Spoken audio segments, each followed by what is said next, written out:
The wail of the siren hit me first, a sharp, frantic sound that cut through the humid afternoon air, a sound I knew meant trouble. My heart leaped into my throat as I saw the ambulance turn onto our quiet cul-de-sac, its red and blue lights flashing against the meticulously manicured lawns. What in the world was going on? Then I saw a HOA woman I'd only ever seen from a distance, with a meticulously blown-out bob and a scowl that could curdle milk, standing squarely in the middle of the road. What is she doing? Is she out of her mind? I whispered to myself, a sick feeling of dread pooling in my gut. The ambulance slowed, its driver leaning out the window, clearly confused, while the woman just stood there, hands on her hips like a general surveying her kingdom. The siren cut off, leaving an eerie silence, broken only by a few bewildered birds and the thrum of the ambulance's engine. That's when she started yelling. Her voice, shrill and piercing, carried all the way to my porch. "You can't come down this street. This private property," she shrieked, her face a mask of furious self-importance.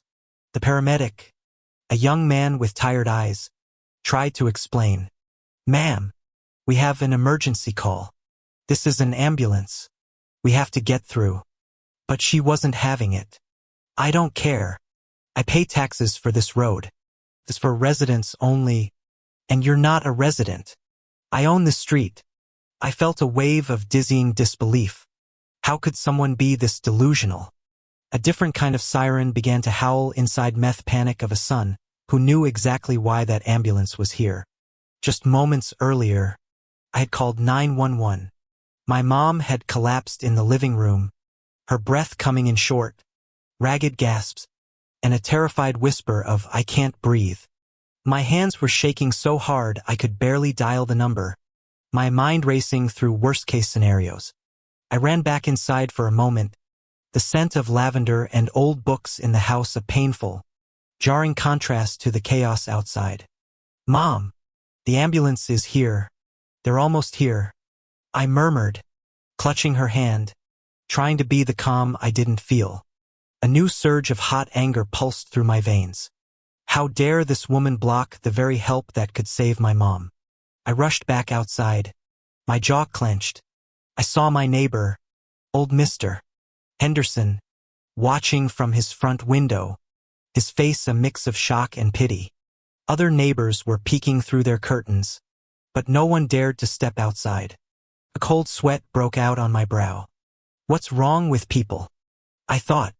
Why is no one helping? The paramedic tried to reason with her one last time. "Ma'am, there is a medical emergency. Someone's life could be at risk." But she only scoffed, tossing her perfect bob. "Not on my watch. They're not. They shouldn't have called an ambulance to my street. This is a quiet neighborhood. We don't need this kind of commotion." The audacity of it all was breathtaking. I had to do something. My phone felt heavy in my hand as I dialed 911 again. "Hi. Yes. I'm the one who called for an ambulance for my mother. There's a woman blocking the road and won't let them through. She says she owns the street. We need police immediately." I hung up and took a deep breath, trying to steady my racing heart. The woman shot me a glare, a triumphant smirk on her face. "You think that's going to do something? I'm within my rights. I told you, I own this street." She truly believed her own lies. The paramedic just shook his head in silent exasperation. I couldn't tear my eyes away from her smug face. I wanted to scream, to shove her out of the way, to do anything to get that ambulance to my mom. But all I could do was wait. The air was thick with tension, a suffocating heat that made my skin crawl. The seconds stretched into an eternity. And then, just as suddenly as the ambulance had appeared, 2 police cruisers turned the corner, their sirens silent.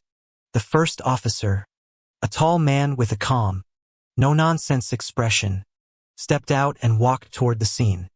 The woman's smug smile faltered for a second, then reformed into a self-righteous pout. "Finally, I've been waiting for you. This ambulance is trespassing on my street," she declared, puffing out her chest. The officer just looked at her, then at the ambulance, then back at her. "Ma'am, there's a 911 call for a medical emergency. You are obstructing emergency services." Her eyes widened in genuine surprise, as if the concept was completely new to her. "Obstructing? I'm protecting my property," she protested, her voice rising in volume. "This is my street. I have the right to deny access to anyone I don't want here." The second officer had already walked around her and was talking to the ambulance driver, who pointed to me. "He's the one who made the call, officer," the paramedic said. The first officer turned his attention to me, his gaze understanding. "Sir, is this your mother we're here for?" I just nodded, a lump forming in my throat.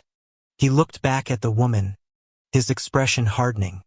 "Ma'am, this is an emergency. Your actions have potentially put a life at risk.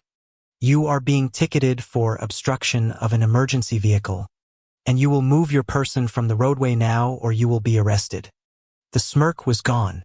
Her face fell, her mouth agape. She sputtered for a moment, completely speechless, the perfect little bubble of her reality bursting.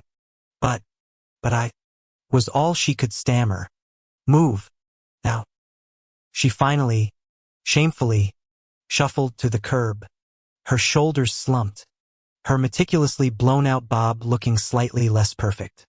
The ambulance, with a quiet efficiency, drove past her, pulling up to my house. The paramedics rushed inside, their bags and equipment a welcome blur of motion. It was a beautiful, chaotic sound. As I watched them go in, I looked back at the woman on the curb. She was staring at her feet, a defeated look on her face, while the officer filled out the ticket, his pen scratching against the paper. The silent judgment of the neighbors, who had now all come out to watch the scene unfold, was a palpable weight. The sweet taste of justice, of a life saved and a bitter lesson learned, was a powerful, quiet victory in a world that often feels so loud and unfair. It was a potent reminder that while some people may scream about what they think they own, the one thing no one can ever truly own is a moment of a person's life. And that karma, sometimes, can be a police officer with a ticket book.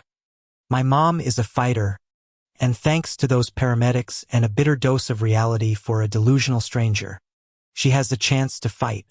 And as for the woman, let's just say, the quiet street has a little less pride now, but a lot more peace.